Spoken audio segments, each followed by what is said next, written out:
Bottom Line Podcast. I'm Jimmy Finizzi alongside Neil Villapiano. We hope you're doing well.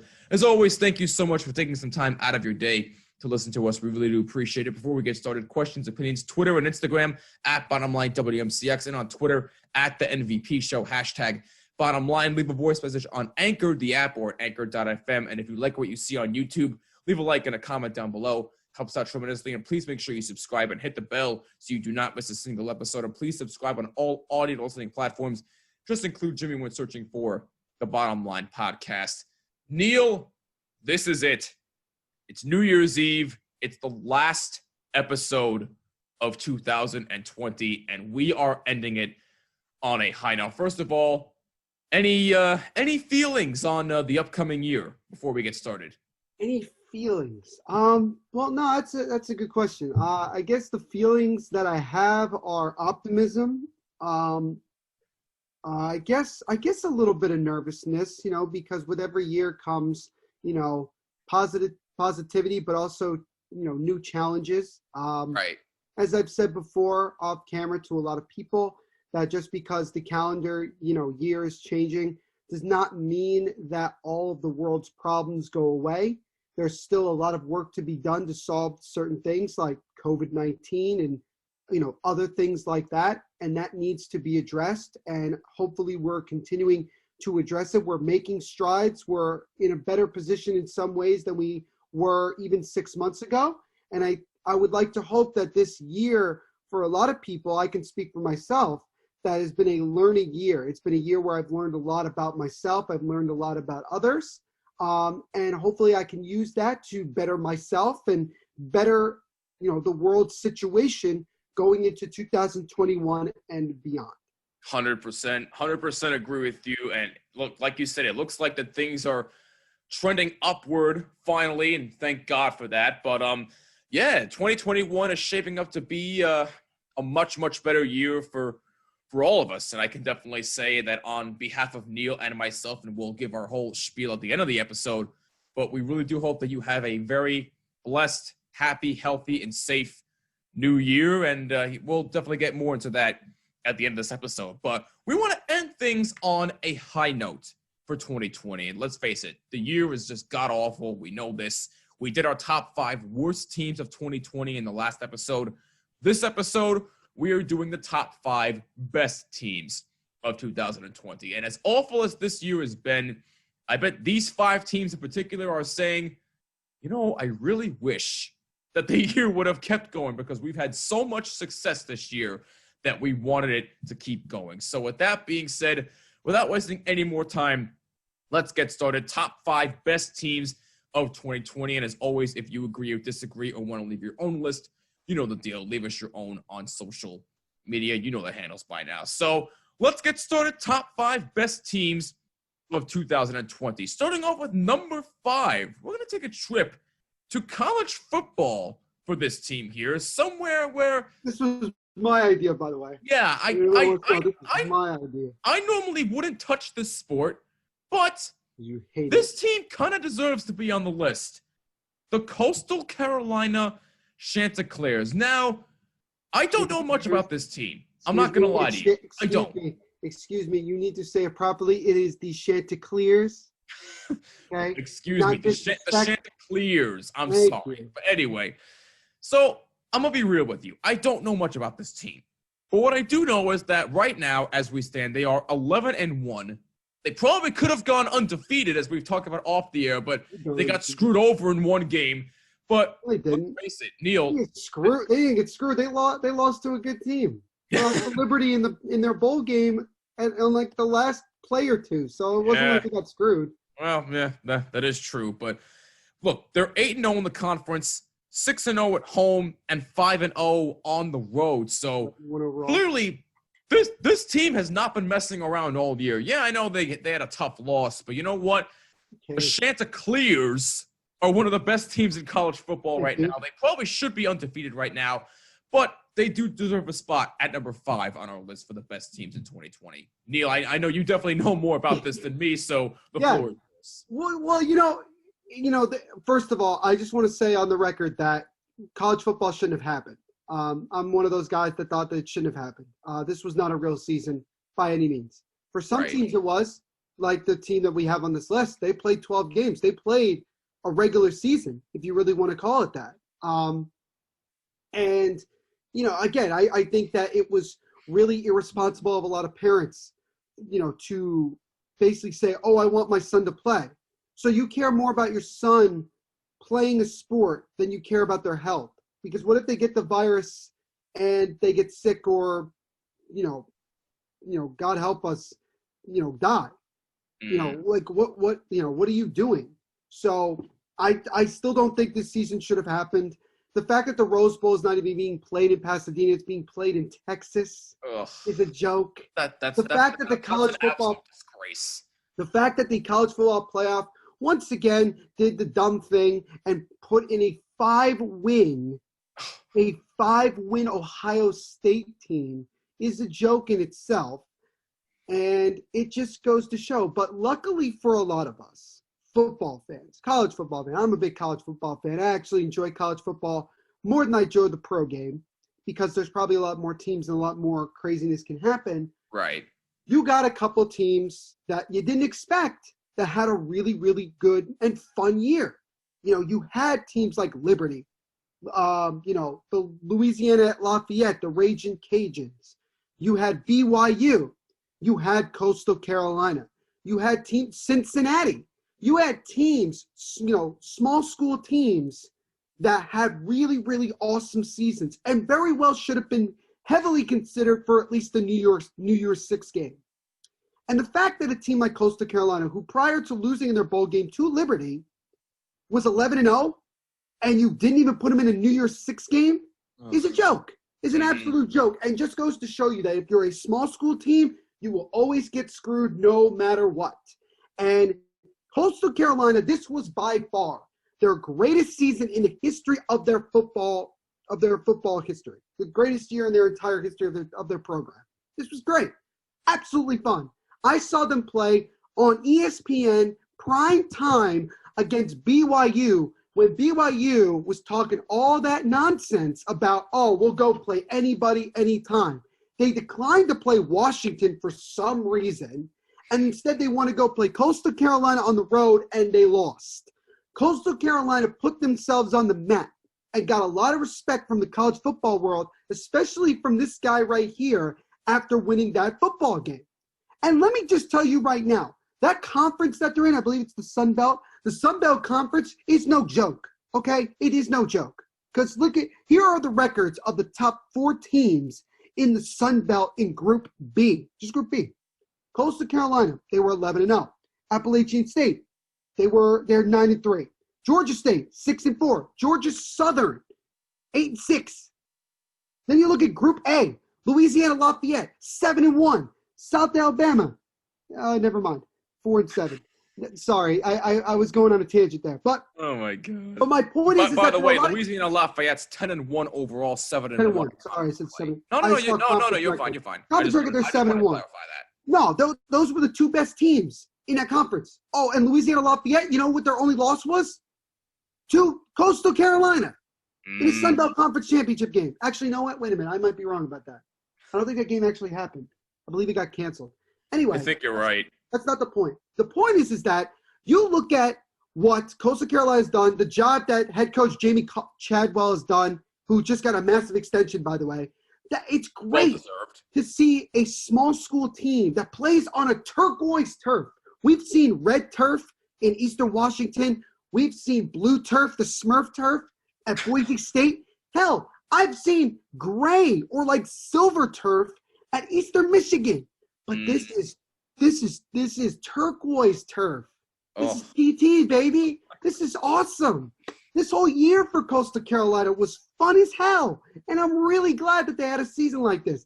I think they should have at least gotten in a New Year's Six game. At least. Same thing with Cincinnati. Should have gotten in. Louisiana Lafayette. Same thing. All those teams should have gotten in. But because they are small schools that play in small conferences that are not Power 5 and they're not traditional powers, they got screwed because the college football ranking system, not just the playoff committee, is a joke. It always has been. It always will be. The only poll, honestly and truly, that is anywhere near accurate most of the time is the coaches poll. When the coaches of college football vote to who should be where in the rankings. That's about as close as you're going to get.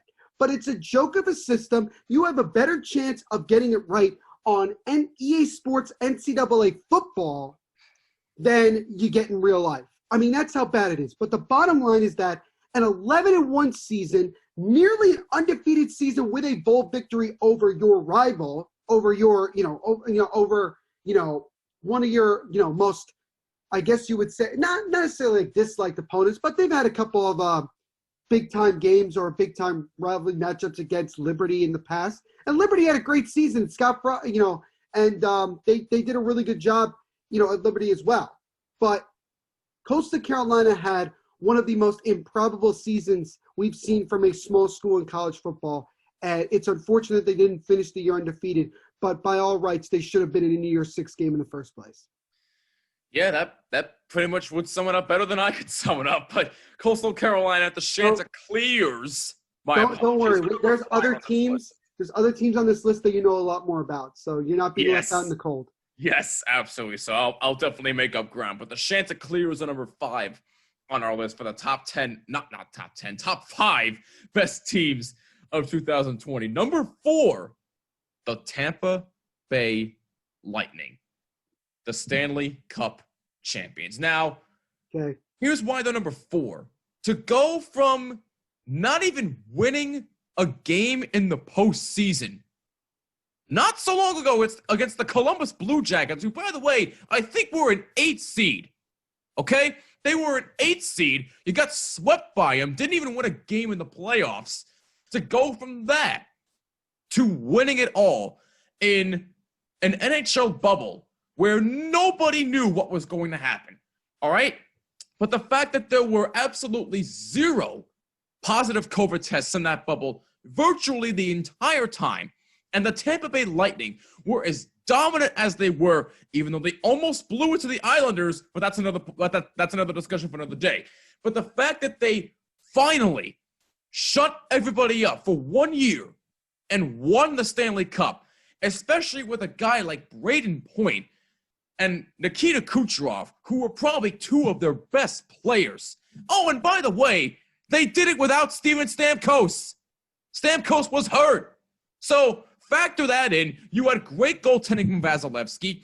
John Cooper did a terrific job with that team as their head coach, and he signed did he sign an extension recently?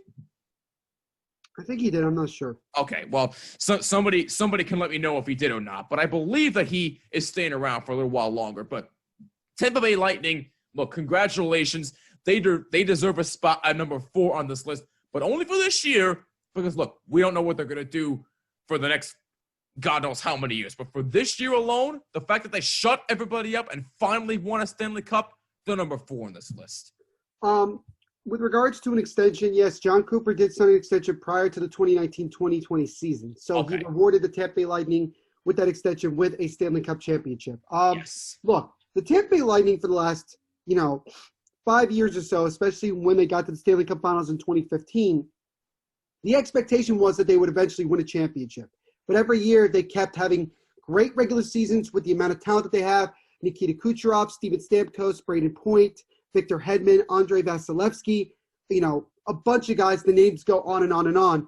You would have thought that at some point they would win it, but they kept losing in the postseason. And then 2 seasons ago, it got real, it was almost like the low point. They not only lost, but got swept in the first round by the 8th-seeded Columbus Blue Jackets. Then they go into this postseason, and guess who they got to face in the first round of the Stanley Cup playoffs? The Columbus Blue Jackets. Columbus Blue Jackets. And I picked the Blue Jackets to win because I felt that the Lightning, it was in their head. Yeah, I think, correct me if I'm wrong, but I think we had them in 6 games, if I'm not mistaken. I don't remember, but, somebody could fact check that, but it doesn't matter. The Lightning exercise the demons, and you got to do that when you're a team like that. When you're a team like that has to fight through all that adversity to win a championship, you got to exercise some demons. The Capitals did it a couple of years ago and won a Stanley Cup. The Lightning did it.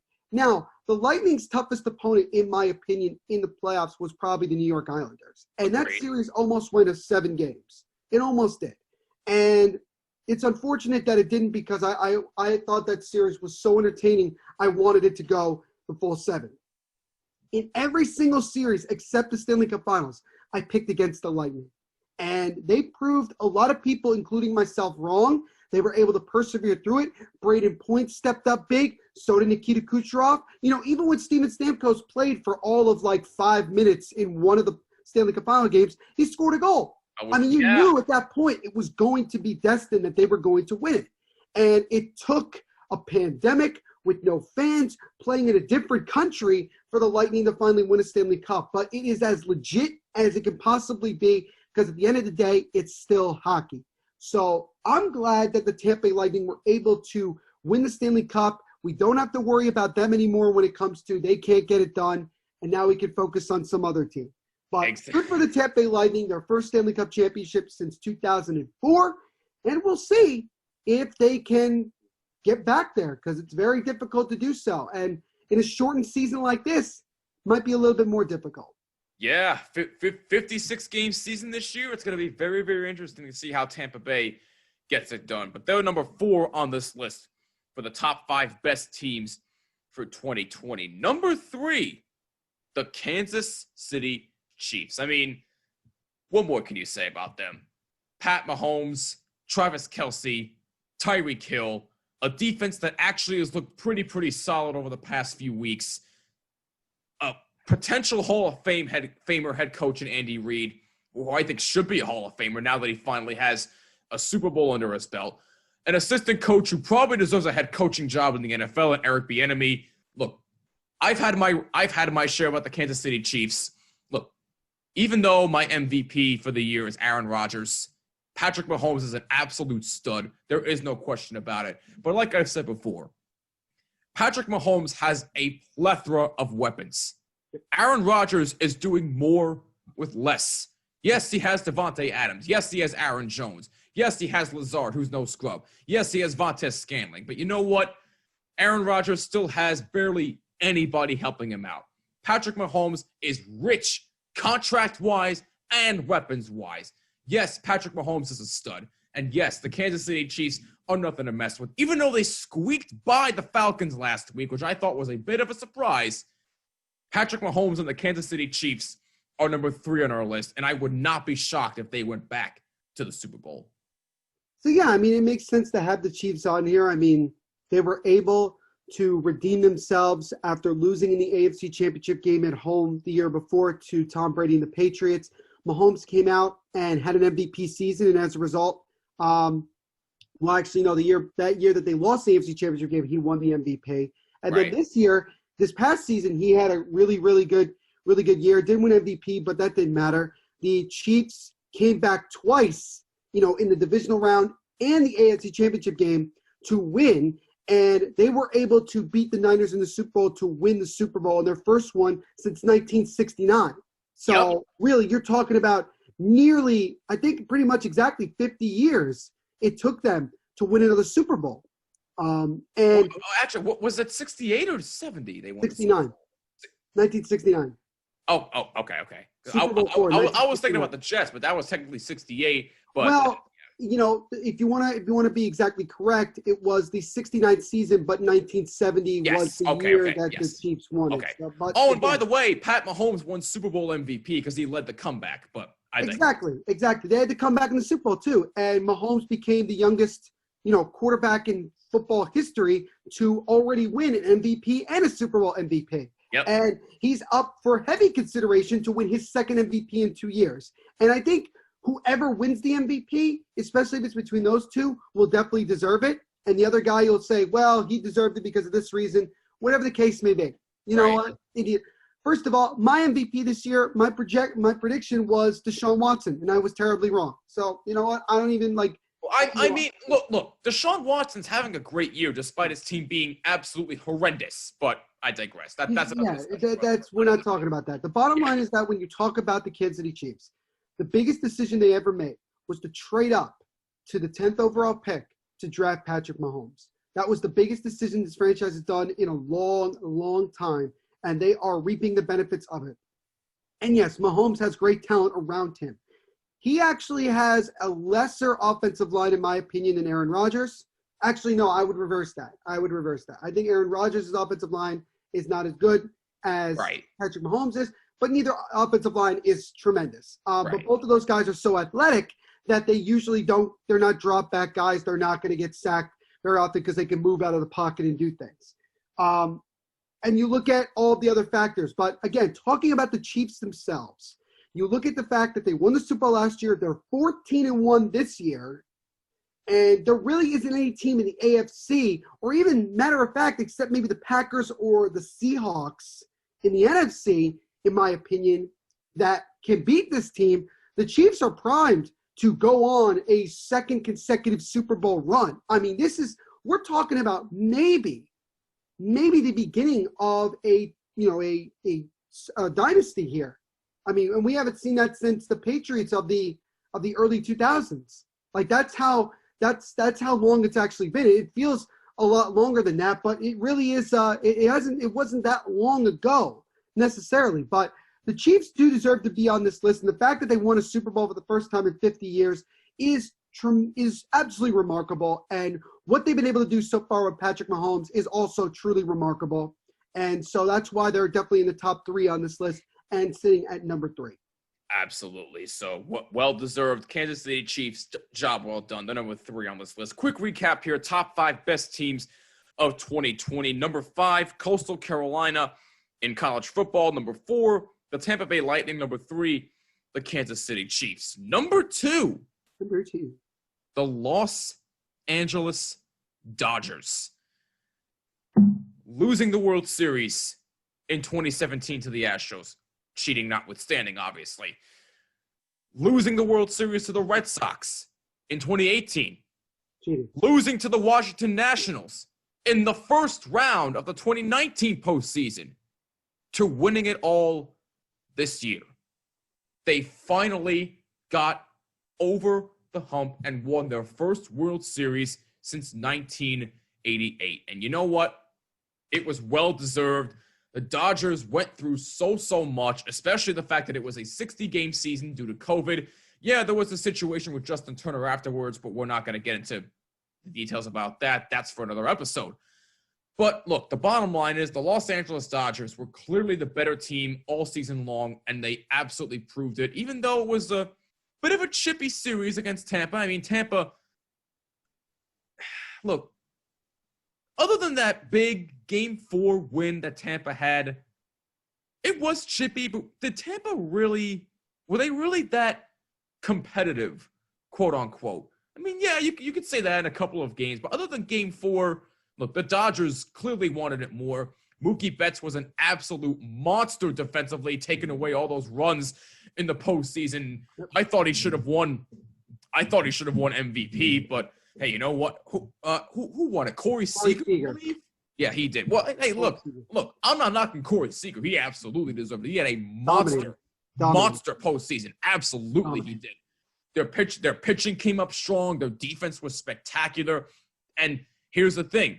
Why do I always bring up the Yankees in this scenario? Because the Dodgers have more guys that can actually hit the ball rather than just relying on the home run. The Yankees do not have that. The Dodgers do. And that is why they won the World Series. And that is why they are number 2 on this list. I want to go back to 2012. Okay. Dodgers have been owned by the Cunningham Baseball Management ever since the MLB Giants went bankrupt back in 2012. Previous Los Angeles Dodgers owner Frank McCourt sold the National League side to the Cunningham Baseball Management, the group that was initially formed to acquire the Dodgers, who spent a whopping $2.15 billion in cash. That's billion with a B, by the way, just in case you're not aware. Billion with a B. At its inception, the consortium consisted of Cunningham controlling partner Mark Walter and had investments made by Los Angeles Lakers legend Earvin Magic Johnson, movie producer Peter Guber, who also owns the Golden State Warriors, baseball team executive Stan Kasten, investor Bobby Patone, and former Cunningham executive Tom Bowling. Here's the thing. That management group decided that when they bought the team, that they wanted to make the Dodgers great again. You know, they wanted to make them a championship team. They wanted to bring back the Dodgers that everybody has seen for many years, especially back in the late, mid to late 80s, and the last time they won a championship, which was 1988, prior to this year. Right. And slowly but surely, they were able to get some great talented players to their team. Guys like Cody Bellinger, Corey Seager, guys like that, Justin Turner, Clayton Kershaw, they already had gotten, yes. Guys like that. Walker Buehler. Kershaw finally got his ring. Sorry to cut you off. And now I can say that Kershaw is, in fact, a Hall of Famer. Well, he was going to get in regardless of whether he won a ring or not. But him winning a ring just makes it easier for the Baseball Hall of Fame to put him in. It just makes it easier, especially on the first ballot. So that's what it is. But I had said to people, I said, look, the only way the Dodgers win a World Series is if Kershaw actually pitches well in the postseason. And this year, he pitched very, very well. He didn't win every game he pitched, but he pitched well enough to put the Dodgers in a position every time to win a ball game. So clearly, he did what he had to do. And he realized that he no longer had to carry this team. He had talented players around him that could come through. Even role players, guys like Kike Hernandez, really stepped up. They go out and they acquired Manny Machado at the trade deadline a couple of years ago in the hopes that he could get them over the hump to win a championship. Didn't work out against the Houston Astros. They lose him in free agency. Okay, let's try to continue to go forward. They have a disappointing year, losing in the first round to the eventual World Series champion Washington Nationals 2 years, and the previous year they had lost in the World Series to the Boston Red Sox. So going into this pandemic-shortened season, they had lost to the last three previous World Series champions, twice in the World Series and once in the divisional round. So clearly the expectations were at an all-time high. So they made the choice to acquire Mookie Betts to anchor their outfield. They needed a star player. The Dodgers are a star-type team. They need a star like that. And they finally got a guy that they can keep long-term. They tried to keep Manny Machado, didn't work. They tried to bring in Bryce Harper, didn't work out. They've tried to bring in other guys that didn't work out. They acquired Mookie Betts, and not even halfway through the season, they signed him to a massive extension. I think like a 10-year extension. So he's going to be a Dodger basically the rest of his career, barring something else, which could very well happen. But the Dodgers came into the postseason with no fans until at least the NLCS, and they knew that they were on a mission. They didn't have distractions. They were on a mission to win this World Series, and they dominated from start to finish.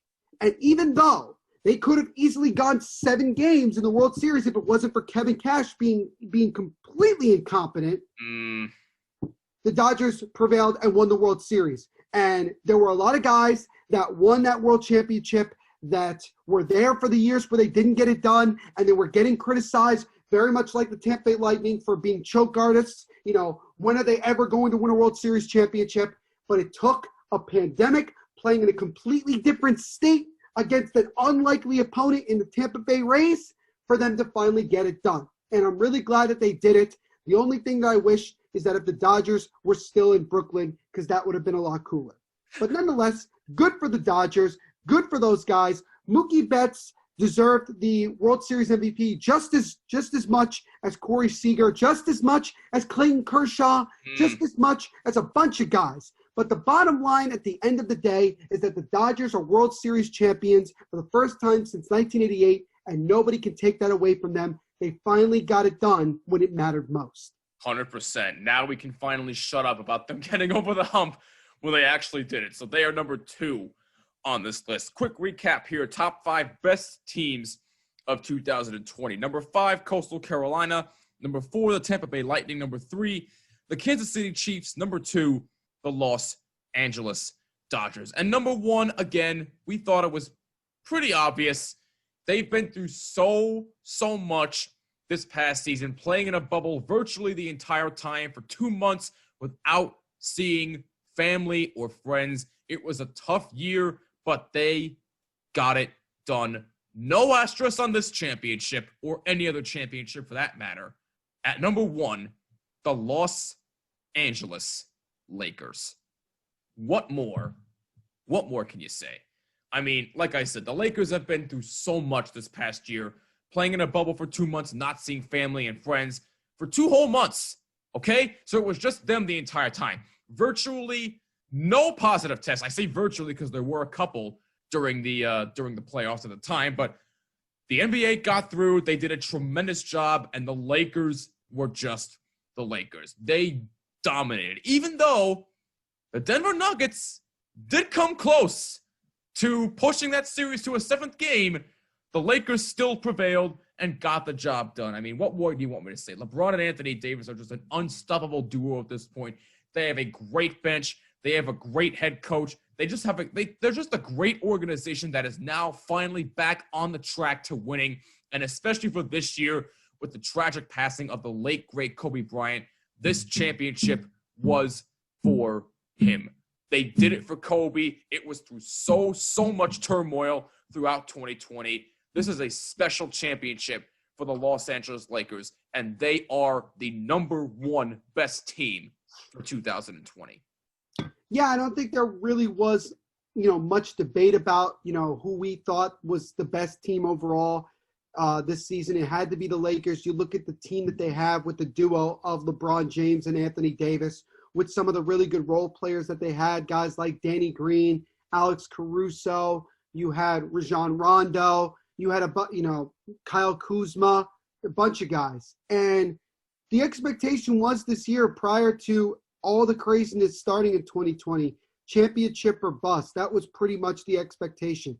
When LeBron came to the Lakers the year before, and he had gotten hurt and the Lakers had a really bad year, everybody just kind of thought that LeBron wasn't really interested in winning a championship in Los Angeles. He cared more about, starting his acting career, the next phase of his life. But LeBron proved that he is far from done when it comes to winning championships. Oh, and by the way, he just turned 36. So happy birthday! Turned 36, and he's still happy belated birthday to LeBron James. And he's still arguably the best player in the NBA. And he plays an old school style basketball, not interested in shooting threes, interested in going down low, intimidating people in the post, dunking on players, high flying, highlight reel dunks. I like that because it's a type of basketball I grew up watching, not the BS 3-point shooting contest we see now in the NBA. But yeah, the Lakers were dominating throughout the year. Then we got the tragedy with Kobe Bryant, and his daughter dying in a helicopter crash, and that was definitely something that nobody could see coming. Yeah. Little did we know that was going to be the first of many difficult things this year we were going to have to deal with. But you knew the Lakers at that point. It wasn't just destiny. It was that we have to win this championship, not for us, but for Kobe. Like, this championship is for him. And LeBron made that his personal mission to get it done. And the Lakers continued to dominate. Then we had the pandemic. Finally, we had a chance to have a bubble. The players were given an opportunity to speak their minds about social justice and defend what's right and defend what is wrong. And I'm really glad that everybody chipped in there. I'm glad even LeBron, to an extent, chipped in. I'm really glad that they all spoke their minds. And at the end of the day, they knew that the job wasn't done, and they had to finish it off. And first 2 rounds, pretty easy. 3rd round, they're taking on Denver. And like you said, could have easily gone 7 games, but the Lakers prevailed. Took on a Heat team that, I hate saying it, but was definitely overmatched against LeBron and AD. And as a result, the Lakers were able to go on and win that illustrious NBA championship and get it for Kobe Bryant, which, by the way, I believe on the ring, I think it says Mamba mentality. So that just kind of shows you how important Kobe was to the Lakers winning that championship. And LeBron knows that he wants to continue to stack on these championships and make the Lakers that dynasty once again. They're clearly the favorites to win the NBA title this year. There is no question about it. And they are going to do whatever it takes to try to go win a championship. They have some competition, especially in the Eastern Conference.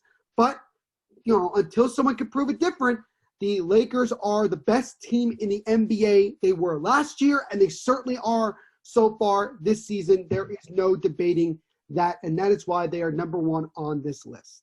And deservedly so. Job well done by the Los Angeles Lakers in a year that has been filled with so much turmoil. Los Angeles is a city of champions once again with the Lakers and the Dodgers. They are the top two teams of 2020, and the Lakers top it all with number one. And on that note, I'm sorry, Neil, go ahead. Say real quick, also kind of going back to Coastal Carolina. Coastal Carolina's head coach Jamie Chadwell was just announced that he is the AP Coach of the Year, Associate Coach of the Year. He beat out Indiana's Tom Allen and Cincinnati's Luke Fickell for the award. And once again, that just proves my point and my case as to why Coastal Carolina deserved to be on this list. Wow. Well, congratulations to him. Well deserved.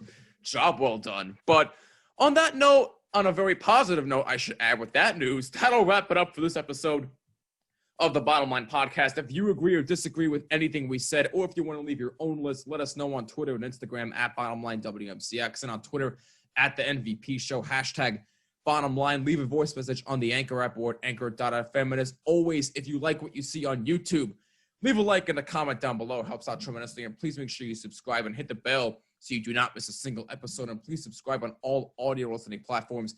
Just include Jimmy when searching for the Bottom Line Podcast. And on that note, this is it for us, at least for the year in 2020. The end of the year has arrived. Look, we just want to take the time to thank you all so much. We can't say it enough. This year alone was absolutely tremendous for the Bottom Line Podcast. We've had more listeners and viewers alone this year than any other year of doing this podcast. And Neil, this is your first full calendar year of doing this podcast with me. And I can safely say that it's been a hell of a ride. It's going to continue to be a hell of a ride. And I cannot wait to see what the future has in store for this podcast. So on behalf of Neil and myself, I know Neil probably has a couple of things to say, but we thank you so much for all of your constant love and support. It really does mean the world. We're really happy that during a year that has been so awful and filled with so much doubt, we're very thankful that you took the time out of your busy schedule to take a listen to us. It really does mean the world. So we thank you so much. Neil, if you have anything to add, please feel free to go ahead. No, you pretty much said what needed to be said. But, again, thank you guys so much for all the support. We do appreciate it. There's some times where we don't feel 100% doing this. We got other things going on in our lives. We got other work that we do. But we always try our best to deliver as good content as we possibly can to you guys. And we look forward to continuing to do that going into 2021 and beyond. So continue to stick with us, because the best is yet to come. Absolutely. Couldn't have said that better myself, my man. So, again, from the bottom of our hearts, we thank you so much. It's been a great year for this podcast. Not so much for everybody else individually, but you know what?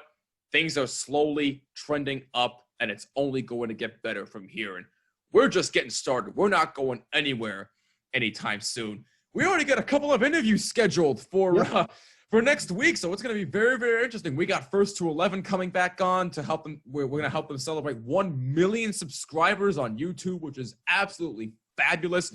We're going to welcome in some new members of the podcast family, the Slapshot Sweethearts. So those are going to be our first 2 episodes of 2021. So keep an eye out for that. We got a new intro coming for the YouTube side of the channel. I'm currently working on a slightly new intro for the audio side of the podcast. It is going to be absolutely tremendous.